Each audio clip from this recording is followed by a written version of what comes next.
नमस्कार, news street के digital platform पर आपका स्वागत है और मैं हूं आपके साथ में ऋतु तोमर। बात करेंगे यहां पर उत्तर प्रदेश में धर्मांतरण के रैकेट के भंडाफोड़ के बाद पुलिस की कार्रवाई को लेकर। दरअसल इस मामले में जो मुख्य आरोपी है छांगुर बाबा, उसकी आलीशान कोठी पर अब कार्रवाई की जा रही है। ये आलीशान कोठी जो कि 3 करोड़ की लागत से बनाई गई और आरोपी नीतू उर्फ नसरीन के नाम पर ये कोठी थी। बता दें आपको कि यहीं पर पूरा धर्मांतरण का खेल चलता था, जो कि उसी मजार के पास थी जहां पर ये छांगुर बाबा बैठता था। बता दें कि छांगुर बाबा की ये कोठी पूरी तरह से अवैध थी, क्योंकि अवैध जमीन पर कब्जा करके बनाई गई थी। मंगलवार को, यानी कि बात करें 7 तारीख की, 7 जुलाई को यहाँ पर पुलिस प्रशासन की टीम पहुंची और सुबह लगभग 10 बजे के बाद यहाँ का मेन गेट बंद कर दिया गया। उसके बाद 3 बजे के आसपास यहाँ पर बुलडोजर की कार्रवाई शुरू कर दी गई और अब इसे तोड़ने का काम किया जा रहा है। ये काली कमाई जो कि विदेशी फंडिंग से कमाई गई थी, धर्मांतरण के ज़रिए कमाई गई थी, उसी के ज़रिए ये आलीशान कोठी बनाई गई। ये अकेली ऐसी कोठी नहीं है जो कि आलीशान है, बल्कि इस तरह की कई आलीशान प्रॉपर्टीज़ छांगुर बाबा के नाम पर हैं।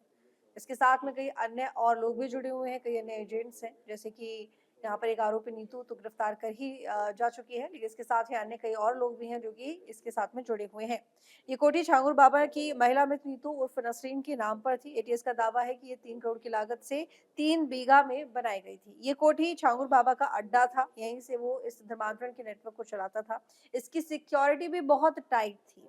बता दें कि अफसरों की निगरानी में ताला तोड़कर यहाँ कार्रवाई शुरू की गई। उसके बाद जो टीम है वो अंदर गई, घर के एक-एक कमरे की तलाशी ली गई, सब कुछ चेक किया गया। डीएम पवन अग्रवाल भी मौके पर रहे। भारी संख्या में पुलिस की तैनाती भी रही ताकि किसी भी तरह का कोई भी विवाद हो तो उससे निपटा जा सके। बैरिकेडिंग कर दी गई ताकि भीड़ वहां पर इकट्ठा ना हो जाए।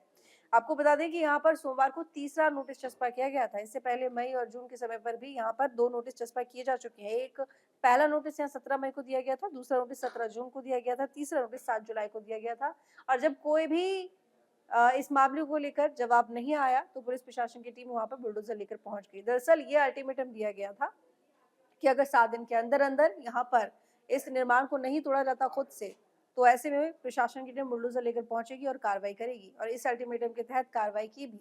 लेकिन 3 बार नोटिस देने के बाद भी जब कोई जवाब नहीं आया, तो अंततः पुलिस की टीम वहाँ पर पहुँची और कार्रवाई शुरू की। प्रशासन ने अवैध निर्माण को ध्वस्त करने का निर्णय लिया। बुलडोज़र के ज़रिए इस अवैध निर्माण को ध्वस्त किया जा रहा है। शनिवार को एटीएस ने धर्मांतरण के आरोप में 50,000 का इनाम वाला जो मुख्य आरोपी है छागुर बाबा, इसको आरोपी नीतू उर्फ नसरीन के साथ में गिरफ्तार किया और लखनऊ से इनकी गिरफ्तारी हुई थी। दोनों के खिलाफ लखनऊ में एटीएस थाने में मुकदमा दर्ज किया गया। फिर उसके बाद एटीएस ने दोनों को शनिवार को कोर्ट में पेश किया गया और फिर इन्हें जेल भेज दिया गया। बता दें कि छांगुर बाबा की ये कोठी उतरौला मनकापुर मुख्य मार्ग पर बनी हुई है और पुलिस अफसरों ने बताया कि कोठी में लगभग 10 सीसीटीवी कैमरे लगाए गए हैं। कोठी के अंदर से बाहर हर जगह पर निगरानी रखी जाती थी और चप्पे-चप्पे पर नजर थी, पैनी नजर रखी जाती थी, यानी कि अंदर आप कोठी में बैठकर सब कुछ देख सकते थे बाहर क्या हो रहा है। इसके साथ ही एक प्राइवेट रोड बनाई गई थी मेन गेट से लेकर कोठी तक आने के लिए। ये 500 मीटर लंबी रोड थी जो कि प्राइवेट रोड थी और साथ ही कोठी के अंदर से ही कोठी के बाहर की सभी एक्टिविटी को देखा जाता था और नियंत्रित भी किया जाता था। इसके अलावा कोठी के चारों तरफ जो ऊंची-ऊंची दीवारें बनाई गई हैं, ऊंची-ऊंची वॉल बनाई गई हैं, उस पर तारों के जो बेड़े लगाए गए थे कटीलेदार, उन पर रात को करंट दौड़ता था ताकि कोई भी अगर अंदर घुसने की कोशिश करे तो वो घुस ना पाए। कुछ इस तरह की सिक्योरिटी में ये झांगुर बाबा रह रहा था और सुरक्षा काफी सख्त थी इसकी अपनी कोठी में। यूपी एटीएस चीफ अमिताभ यश ने बताया कि बलरामपुर के मधुपुर गांव में पीर साहब, नसरीन, जमालुद्दीन, महबूब आदि के नाम से कई संदिग्ध व्यक्तियों के रहने की सूचना मिली थी। जांच में पता चला कि विदेशी फंडिंग से एक साल में करोड़ों रुपए कमा चुके हैं। 100 करोड़ का हिसाब तो अकाउंट्स के जरिए मिल चुका है। लेकिन इसके साथ ही कौन सी ऐसी ऑर्गेनाइजेशन थी, संगठन थे जो कि विदेशी फंडिंग कर रहे थे। विदेशी फंडिंग की बात जब सामने आई तो देखा गया कि कंट्रीज कौन सी हैं, इस्लामिक कंट्रीज जो गल्फ कंट्रीज हैं वहां से इन्हें फंडिंग दी जा रही थी। कौन से ऐसे संगठन थे जो फंडिंग दे रहे थे, इस बात को लेकर भी अब पुलिस जांच कर रही है। यहाँ अगर इंडिया की बात करें तो उत्तर प्रदेश के साथ साथ पूरे देश में ये नेटवर्क फैला हुआ था और कितनी बड़ी जगह पर ये लोग काम कर रहे थे, ये तो इसी बात से साफ ज़ाहिर होता है, जैसे कि उत्तर प्रदेश में उतरौला में इनकी आलीशान कोठी दिखाई दी है। ये एक जगह नहीं है जहाँ पर इस तरह की प्रॉपर्टी है, ना जाने कितने स्टेट्स में कितनी प्रॉपर्टीज़ ऐसी हैं छांगुर बाबा की, जहाँ पर वो इस तरह के नेटवर्क को, धर्मांतरण के नेटवर्क को चला रहा था। इनका काम यही था कि छोटे बच्चे, नाबालिग लड़कियाँ, बड़ी लड़कियाँ, महिलाएँ, यानी कि सॉफ्ट टारगेट ये महिलाओं को ही मानते थे, उनको बातों में फँसाकर धर्मांतरण करते थे।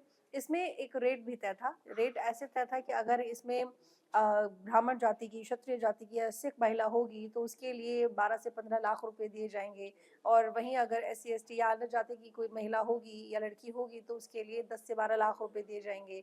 लेकिन अगर अन्य जाति में कोई लड़कियाँ होंगी तो उसके लिए 8 से 10 लाख रुपए दिए जाएँगे। ये पूरा रेट तय किया गया था और इसी के अनुसार सभी को पैसा मिलता था। ये लोग खूब पैसा कमा रहे थे धर्मांतरण के ज़रिए। इसी काली कमाई से इन्होंने इस प्रॉपर्टी को बनाया है, जिस पर अब प्रशासन का शिकंजा कस रहा है और उसी के तहत ये कार्रवाई की गई है, और इस बुलडोजर की कार्रवाई के जरिए आलीशान कोठी को तोड़ा जा रहा है। ये शीश महल काली कबाई से बनाया हुआ है। बता दें कि एटीएस की पूछताछ में आरोपी ने बताया कि जलालुद्दीन उर्फ छांगुर बाबा खुद को पीर बाबा और हजरत बाबा जलालुद्दीन के नाम से प्रचारित करता था। उसने सिजर तैयबा नामक किताब भी छपवाई थी, जिसका उपयोग वो उसके सदस्यों इस्लाम धर्म के प्रचार प्रसार और ब्रेन वॉश में करते थे। छांगुर बाबा के टारगेट पर हिंदू लड़कियां होती थी मोस्टली। जांच एजेंसियों के मुताबिक जमालुद्दीन खुद को हाजी पीर जलालुद्दीन बताता था और लड़कियों को बहला फुसलाकर जबरन उनका धर्मांतरण करवाया जाता था। उनकी गरीबी का, उनकी मजबूरी का फ़ायदा उठाया जाता था। जब वो शिकायत करती थी तो ऐसे में उनको ब्लैकमेल किया जाता था कि किसी केस में आपको फंसा देंगे, इस तरह से। तो जो भी इनके जाल में एक बार फंस जाती तो उसके बाद वो वहाँ से बच नहीं निकल पाती थी। लड़कियों को बहला फुसलाकर जबरन उनको धर्मांतरण करवाकर उनको परेशान किया जाता था। उसके टारगेट पर हिंदू लड़कियां होती थी और हर जाति की लड़कियों का रेट भी फिक्स था, जैसे कि अभी मैंने आपको बताया। छांगुर बाबा ने फर्जी संस्थान के नाम पर 40 से अधिक बैंक अकाउंट खुलवा रखे थे और इन्हीं बैंक अकाउंट के जरिए वो विदेशी फंडिंग करवाता था, जिसमें 100 करोड़ के ट्रांजेक्शन की जानकारी मिली है। और उसने 40 बार पाकिस्तान समेत कई इस्लामिक देशों की यात्राएं भी की थी। छांगुर बाबा ने 40 बार में पाकिस्तान के साथ में कई इस्लामिक कंट्रीज की यात्राएं भी की थी। यूपीएटीएस को सूचना मिली थी कि आरोपियों ने संगठित गिरोह बना रखा है, जो कि हिंदू और गैर मुस्लिम समुदाय के गरीब लोगों को निशाना बनाता है। हालांकि इनके टारगेट पर लड़कियां जरूर थी, क्योंकि सॉफ्ट टारगेट वो होती है, लेकिन इसके अलावा इन्होंने कई लड़कों को भी धर्म परिवर्तन उनका करवाया था, उनका धर्मांतरण करवाया था। तो ये कोशिश तो यही करते थे कि कोई भी शख्स जो भी इनके चंगुल में फंसे उसका धर्मांतरण ही करवा सके। लेकिन ज्यादातर इन्होंने जो फोकस किया हुआ था वो गरीब लड़कियों पर किया हुआ था, गरीब महिलाओं पर किया हुआ था। विधवा महिलाओं और असहाय मजदूरों की शादी और आर्थिक मदद का झांसा लेकर धर्म परिवर्तन ये करवाते थे। कुछ मामलों में डरा धमकाकर भी धर्मांतरण कराने में पीछे नहीं रहे। इन्होंने डराया, धमकाया, धर्मांतरण कराया और लखनऊ निवासी गुंजा गुप्ता को अबू अंसारी नामक युवक ने अमित बनाकर फंसाया, ये भी जानकारी मिली।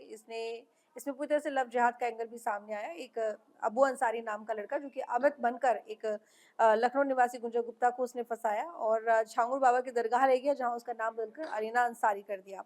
इसके बदले उन्हें अच्छी जिंदगी, पैसे और सुरक्षा का लालच भी दिया गया। एटीएस की जांच में ये भी सामने आया कि धर्मांतरण के लिए अलग अलग जाति की लड़कियों को लाने के लिए अलग अलग जो रेट था वो फिक्स था और उसी के तहत उनको पैसा दिया भी जाता था।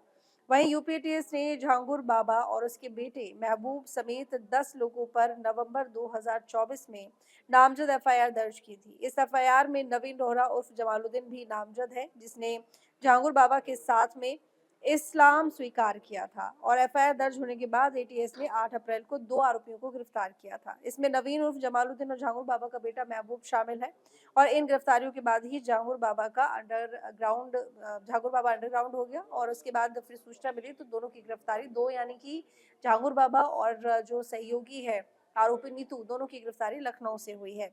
झांगुर बाबा की जो पूरी यहाँ पर हिस्ट्री है उसको लेकर एटीएस लगी हुई है खंगालने में कि ये कहाँ से आता है, कहाँ इसका जन्म हुआ, कहाँ से इसने धर्मांतरण का जो ये खेल है ये शुरू किया, इस रैकेट को ये कैसे चला रहा था और साथ ही कैसे डील करता था, किस तरह से ये लोगों को टारगेट किया करते थे, इनको जानकारी कैसे मिलती थी कि जो ये लड़की है इसको किस तरीके से फंसाना है और इनके जो पूरे एजेंट्स हैं वो किस तरीके से काम करते थे, इनकी प्रॉपर्टीज़ को लेकर जानकारी खंगालने में जुटी हुई है, विदेशी फंडिंग को लेकर जानकारियों को लेकर अभी एटीएस काम कर रही है। तो एक पूरा खेल चल रहा था, बड़ा खेल धर्मांतरण का, जो कि अब खुलासा होते ही इसका भांडाफोड़ हो चुका है। लेकिन अभी भी कुछ परतें खुलनी बाकी है, देखना होगा कि आखिर एटीएस इस पर आगे क्या कार्रवाई करती है और क्या-क्या खुलासे सामने आते हैं और आगे कितने लोगों की गिरफ्तारी होती है। फिलहाल आपको जानकारी कैसी लगी ज़रूर कमेंट करके बताइएगा, लाइक कीजिएगा, शेयर कीजिएगा। धन्यवाद। जहाँ भक्ति है हर शब्द में, कथाओं में छुपे हैं दिव्य रहस्य और ज्योतिष देता है जीवन को दिशा। धर्म से जुड़ी हर बातों को जानने के लिए हमारे चैनल स्तुति को सब्सक्राइब करें। चैनल पर जाने के लिए इस लिंक पर क्लिक करें।